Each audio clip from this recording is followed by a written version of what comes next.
درست میکنه گوشتان بده دو گوشت برو دارم. دکتر جولهر هستم، دندانپزشک.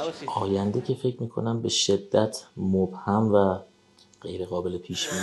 کار درمان به آدم کیک میده. به چه صورتی با کلینیک سیمادنت و جناب دکتر داوودیان آشنا شدم؟ از طریق یه دوست مشترک. از تفریحات که نمیتونم بگم، فوتبال و موسیقی. نه کسی رو بخوام خوشحال کنم هدیه بهش میدم. آره ناهار امروز مهمونش میکنم.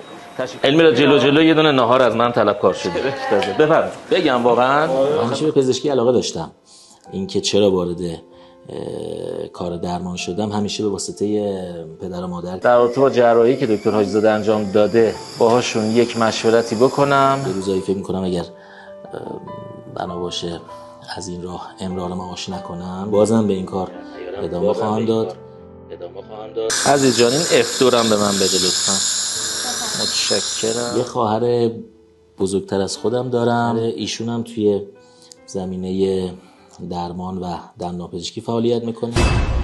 اصلا فکر اینکه جای غیر از اینجا زندگی بکنم میترسونتم. دیگه بر نمیدارم. کلا تموم شد.